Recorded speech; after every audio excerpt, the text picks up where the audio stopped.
Now, Tennessee is what they call a right-to-work state. And by that, it's a very clever quotation, it's a very clever slogan, but it's a very misleading slogan because what it actually means has nothing to do with the right to work.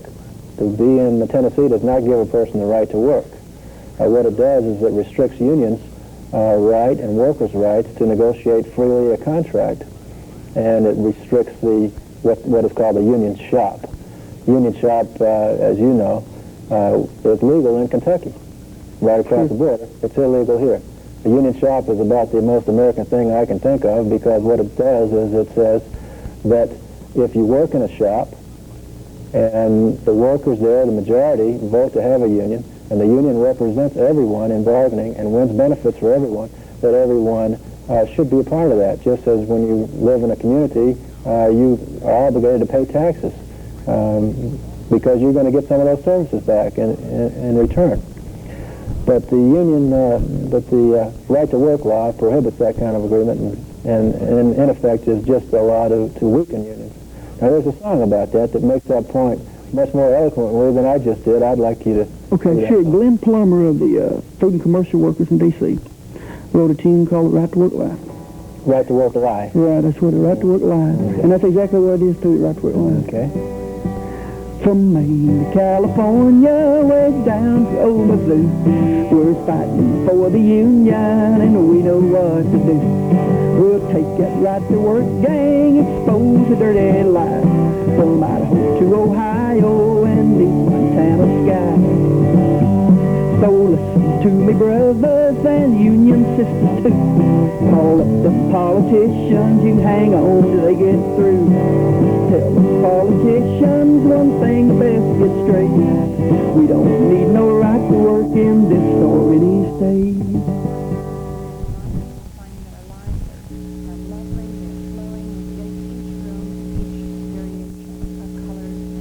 We've been on strike since July 18th at 8 p.m.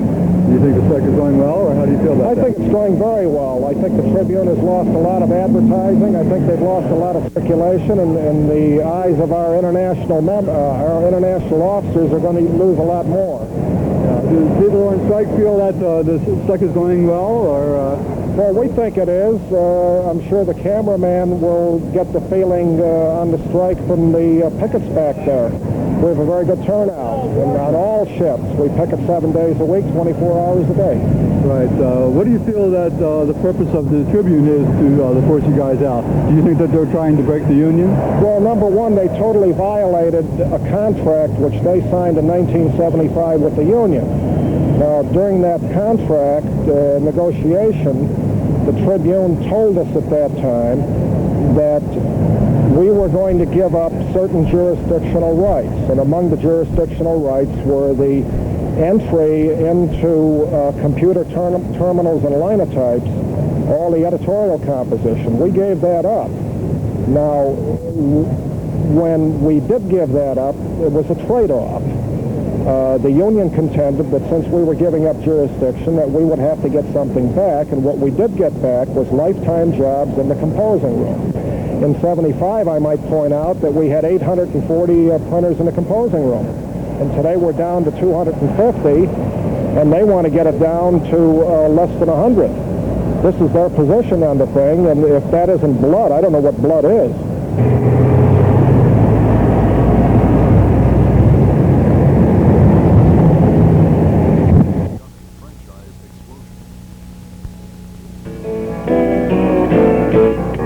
We need a union to have power, need a union to survive.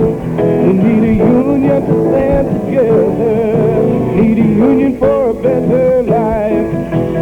Alone you've got nothing, take whatever's coming, but when we unite, we got the strength to fight. Need a union to have power, need a union to survive, need a union to stand together. Justice for the Watsonville cannery workers. Who we are. We are 4,000 frozen food workers in Watsonville, California. More than 80% of us are Mexican or Mexican American. The vast majority of us are women. We make Watsonville the self-proclaimed frozen food capital of the world, as we produce more than 50% of all the frozen broccoli, cauliflower, Brussels sprouts, and spinach sold in the USA. We are members of Teamsters Local 912, and more than 2,000 of us have been on strike since September 9th. The demands and strength of the strike can be learned from this speaker. La policía protege estos desmanes. The cops and the police are protecting these strike breakers. La ley está de parte de los patrones. The law is on the side of the boss of the patron. Además, no somos libres de andar en el pueblo. We are not free to walk in our own town. Nos vigilan constantemente. They're always watching us constantly. Nos sentimos oprimidos de nuestra libertad. We feel that we're oppressed of our own liberty in this town. Tanto de la policía como del juez. From the cops and also from the judge, we feel oppressed. Todos estos incidentes All these incidents que han sucedido that have happened están afectando a nuestra comunidad, are seriously affecting our community, nuestros hijos, our sons, psicológicamente y económicamente en el futuro. psychologically and economically. They're affecting all of our sons and daughters in our community. Lamentamos no tener el apoyo de las autoridades de la ciudad, We feel sorry that we do not have the support of the civil authorities in this town. ya que es esta una injusticia This is an injustice. la que están haciendo estos ricos con nosotros. What the rich, the patron, is doing to us. Ricos, sí, gracias a todos nosotros, al esfuerzo de nuestro trabajo. They're rich because of people like us who have worked for them. Han logrado lo que tienen. They have what they have because of us. What's your name? Vicky Charles Vicki Charles. Which company do you work at? for Watsonville County. I see. And how long have you been on strike? We've been in strike for, this is our 5th week. I see. And what is the company trying to do to the workers? Well, they brought our wages down to $425, no benefits. No vacation. They don't, no vacations. We have to go up to $1,800 to get vacation. And they don't want a union. They don't want a union. No, we didn't have it since July or June, I don't know exactly. Our contract was over and they start firing a lot of girls just for nothing because we didn't have a union. So they were basically violating your rights. Right. And that's why you were forced on strike. Another issue is the terms of the injunction and police tactics.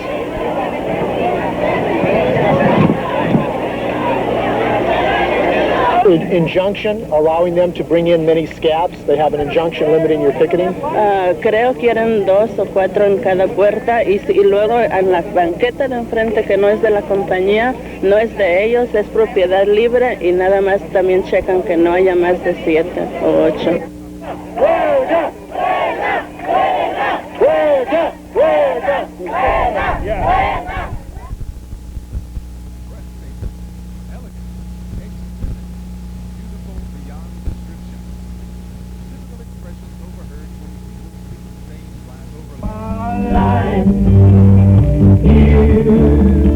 More than our work, and our work is more than our job.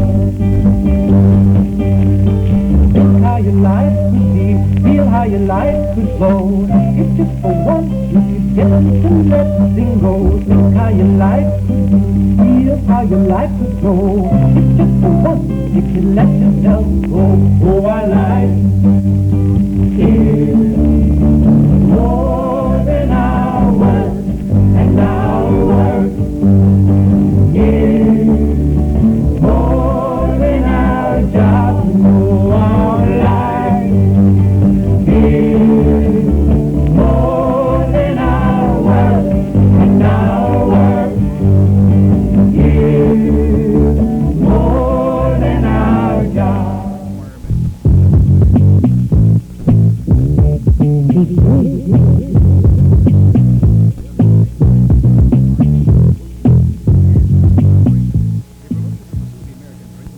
Both from where broke down from a breathing better because it didn't want me then. That's right. They sent me to Columbus. I could find a new job. Yeah, I was that one. I went to the doctor, and I heard him say, both lungs broke down. He's seen his best days. That's all right. Then he come to me and said, both lungs broke down, and you've seen your best days. Yes. Go back to that coal mine where they got you this way. All right. And I went back to the coal mine, and my boss man did say, the company don't want you, and compensation won't pay. That's right, that's right.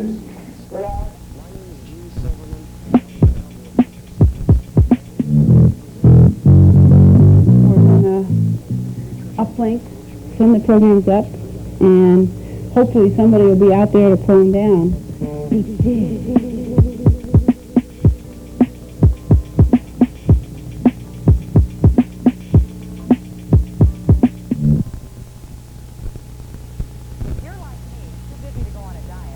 The fire, and what shoulder, and what arm could lift the sinews of thy heart, and when thy heart began to beat. Let's follow a specific story that is undoubtedly one of the most important stories of the week from September 30th to October the 12th today. On September the 30th, like many other newspapers around the country, the New York Times reported an impending pilot strike against Continental Airlines, which had demanded of the unions that represented the workers for the airlines a wage cut. The Continental Airlines workers rejected the wage cut and went out on strike. That was on Friday, September the 30th. It was on the front page of the New York Times, and by Saturday, although there was a pilot story, and you can see there's a pilot story, you would think it was the same pilot that went on strike against Continental Airlines. By Saturday, October 1st, those pilots disappeared and new pilots appeared, pilots that were asking for the end of the boycott against the Russians for their caper of the Korean Airlines 007. This is the last time that the Continental strike is featured in the New York Times news section. October 1st, 1983. On Saturday, October 8th, we get a news story about the Continental Airlines strike, but it is in the business day of Saturday, October 8th, and it is a kind of a roundup story of how the Continental Airlines strike is doing. A wrenching day, a wrenching week at airlines. This story has not been preceded by a systematic coverage by the New York Times staff of what has now become one of the major issues, not only in labor relations, but also the major issue for the airlines. Can collective bargaining survive the deregulation of airlines, which means that there will be no regulation of rates, and wages have to be negotiated across the table at a condition of recession in the airlines. Well, I went to work the other day. The boss looked at me in a funny way. He said, we're just the same, both you and me. We'll work as one big family. That's funny. Just last week, he was going to lay me off for being 10 minutes late.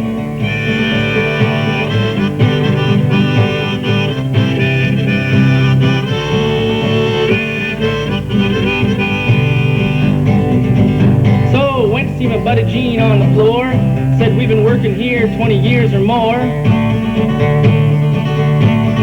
And we never really had a say till this QWL thing came our way. Now we gotta say, circle with the boss, trying to improve quality, getting paid an extra hour every week.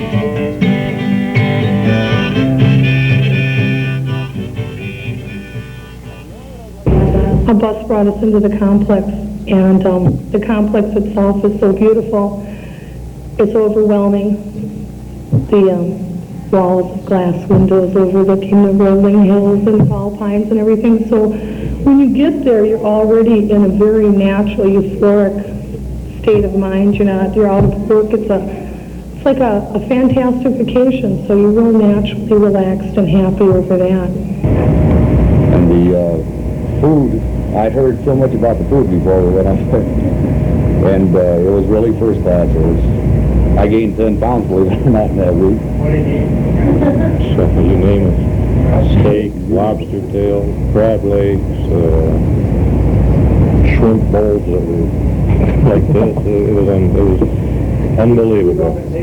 In the process of this communication and working these exercises together and making presentations to put on in front of the group, you seem to get a feeling of the commonness you share. You both have the same anxieties, fears. But can we really put aside the adversarial relationship? Are we in fact all in the same boat with the same concerns? Consider another example. Now, in this boat, there are two kinds of people, blue people and green people. Only the green people can row. The blue people have guns. The only search helicopter is controlled by blues. It only has room for the blues in the boat plus a few of the greens.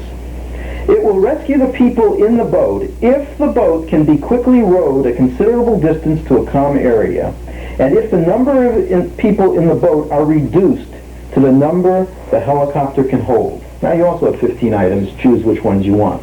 Now, without going back into the groups, just try to imagine the group process now if that was a problem. The first thing you would start recognizing was, you'd ask, well, I'm green, am I blue? And the greens would have to figure out their own strategy about this, because it's clear that the blue strategy, and the blues would figure out their strategy. It's clear from the point of view of the blues and the greens, they have different problems. The blues problem is to get these green people to row over there, and also some way to get rid of some of these greens at the same time. Well, it's very hard if you shoot them all to get them to row. So you've got a problem. You've got to convince them. The greens, on the other hand, have to figure out how they're going to save their skins in some way. And are they going to do it collectively? Are they going to do it, or are they going to try to be one of the few greens that are safe? You can imagine the kind of discussion. A very different kind of discussion would involve the same kinds of problem-solving skills that we went through, and yet you don't have the sort of same conclusion that you come out of the group with that you do when you do this sort of, we're all in the same boat together. Management's responsibility is to produce profits. Profits can only be created by increasing productivity or lowering costs. Labor is a cost, and management are going to cut costs. In cutting costs, they set themselves diametrically opposed to the welfare of the people that they employ. And therefore, that inherent contradiction will eventually manifest itself over a period of time.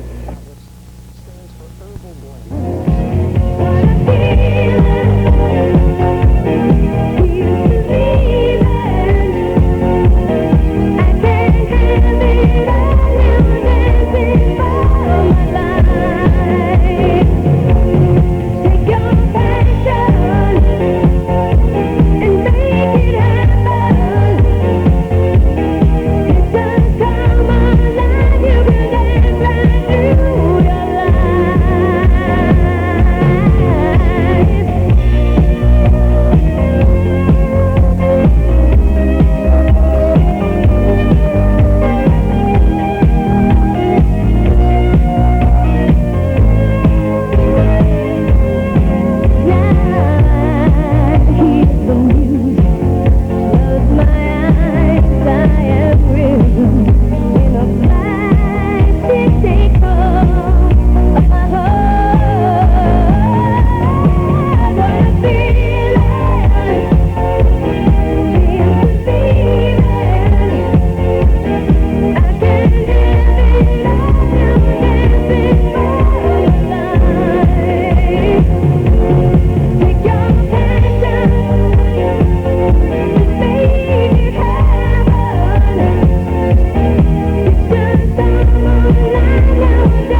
This is the General Motors assembly plant in Van Nuys, California. Since 1947, thousands of workers here have made millions of dollars for GM. Thanks to their union, the United Auto Workers, they've also made a decent life for themselves and their families. General Motors has been threatening to close the plant since 1982. Industry analysts and GM President McDonald himself admit that GM may well close the Van Nuys plant in the next few years. The coalition to keep GM Van Nuys open was born. The strategy was simple and bold. If GM moved to close their plant, the workers would organize a Southern California boycott of GM products.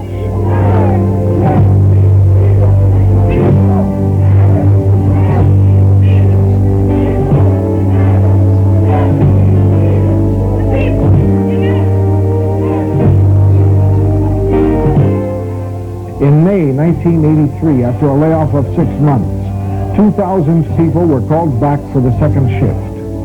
While some breathed a sigh of relief and tried to forget, a large core of dedicated organizers remained.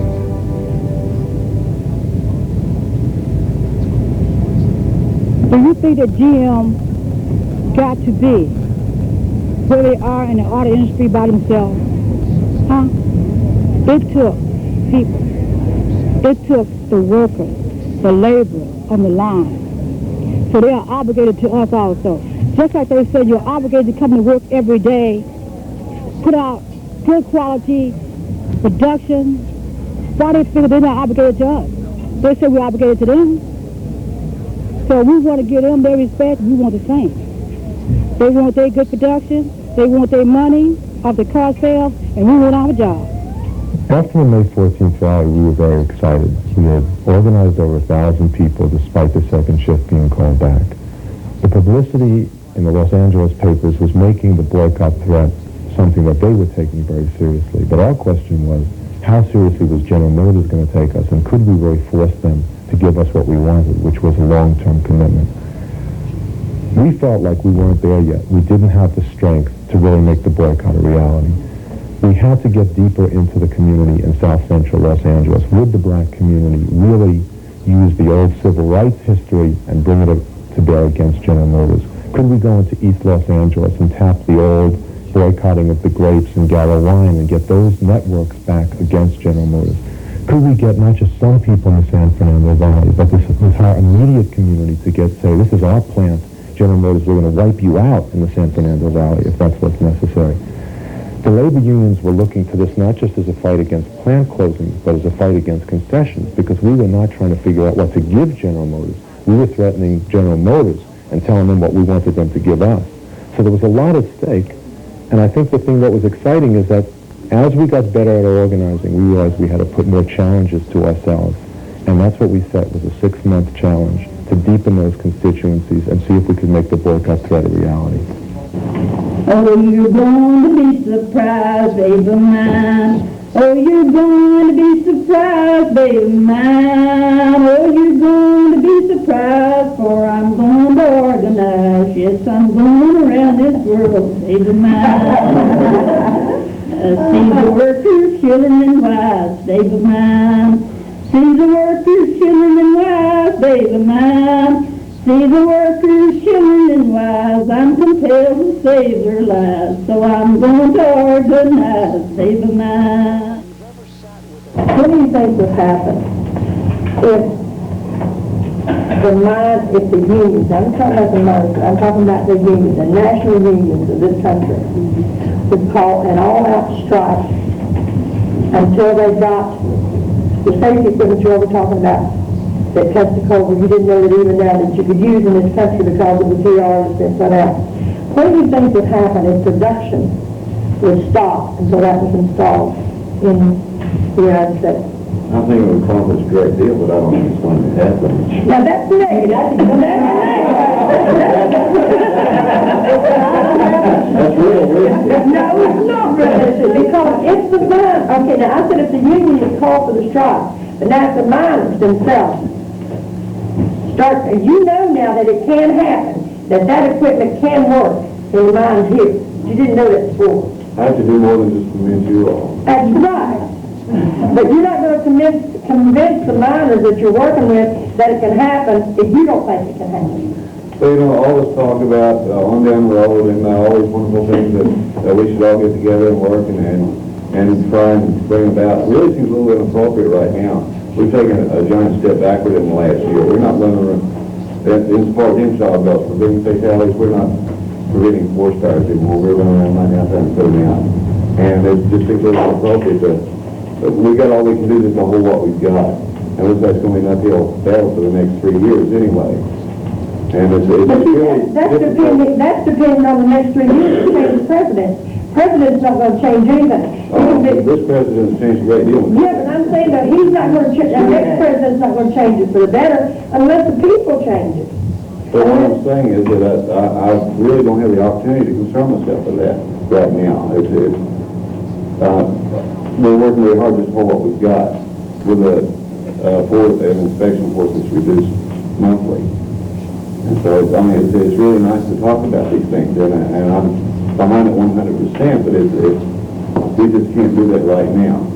Yes, but we can do it right now, because if we don't do it right now, 3 years from now, it's not going to be worth trying. See, what I'm saying is this, that if you don't think something's going to change, it's not going to change.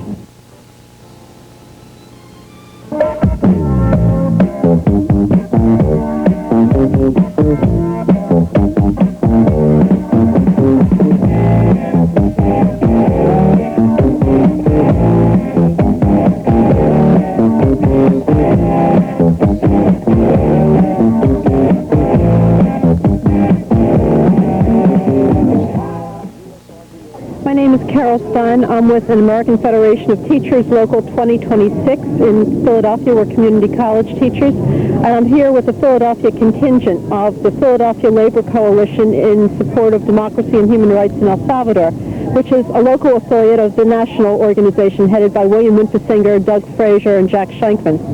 And can you tell me a little bit about why it's important for labor, or how the U.S. foreign policy in Central America affects labor?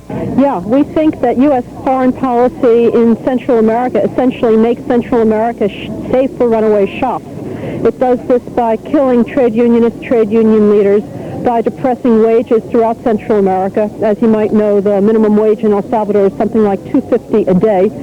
And we feel that the Reagan government is interested in repression of trade unions here at home and throughout the world. In Central America, it takes a far bloodier form than it does in the United States. But we're here to show solidarity with our brothers and sisters in Central America and also to fight for the trade union freedoms of American unionists. In June of last year, a delegation representing the National Labor Committee in support of democracy and human rights in El Salvador went to El Salvador to investigate the situation of trade unionists. This committee, representing 17 international unions, has consistently worked for an end to U.S. aid and intervention in El Salvador, for the release of imprisoned trade unionists, and for negotiated settlements of the conflict. Dave Dyson, director of the National Committee and a staff member of the Amalgamated Clothing and Textile Workers Union, who led this trip, is our guest tonight and will tell us what he saw in El Salvador. When we first went in, we went to the cell of Hector Racines, who's one of the most famous political prisoners and labor leaders in El Salvador, and he assembled all of the trade unionists from among the 261 prisoners that were in Mariona. And we sat with them for about 2 hours and individually listened to their stories. How they had been arrested, why they had been arrested, what had happened to them. Every single one of them had been held without charge or trial. Every single one of them had been tortured. Every single one of them had been forced into signing blank pieces of paper, which later on they found out implicated them in so-called terrorist activities. And one by one, they sat in the front chair and told us their stories. Some of them had just recently come from the dungeon cells of the security police. When they had survived that, to be released into Mariona. This is Hector Racinos, who is the Secretary General of the Fenostras Federation and one of the Cecil electrical workers. Racinos has been in jail for over 4 years, and he's probably the best-known political prisoner in El Salvador. One of the reasons why people like Racinos are alive and not among the missing or the dead is because of his stature in Salvadorian society and among trade unionists. He is more dangerous dead and a martyr than he is alive and rotting in Mariona prison. The problem for Hector is that his family wasn't as famous as he was. And a couple years after he was picked up, the death squads, the armies of the night, eventually came for his wife and his 13-year-old daughter, and they're gone. And his 3 teenage sons were left to fend for themselves in El Salvador, and eventually, with some help from people from the U.S., we were able to get them out of the country, and they're now here telling the story of their father, and we are now trying to exert pressure on the State Department, on the embassy in El Salvador, on the government of El Salvador, to try to release Hector and the Stessel 11 before we find out someday that they too have joined the ranks of the disappeared. I'd like to introduce you to a new and exciting program for weight control and good nutrition. The Nature's Secrets Natural Slim Bar. The Natural Slim Bar is changing the way America loses weight by providing you with the ultimate. Well, I can feel the spirit building, soft as a whisper, but loud as a roar. I can feel something stirring like I never have before. We've been quiet too long, my friend, but the working folks of this country will rise again. We've been quiet 30 years now, has the work, and you gave us the pay. But with hard times around the corner, you think we've seen our better days. We're not going back where we began, 'cause the working folks of this country will rise again. I can feel the spirit building, soft as a whisper, but loud as a roar. I can feel something stirring like I never have before. We've been quiet too long, my friend, but the working folks of the country will rise again. Now you say you don't need me, and you lay me off, no words to say.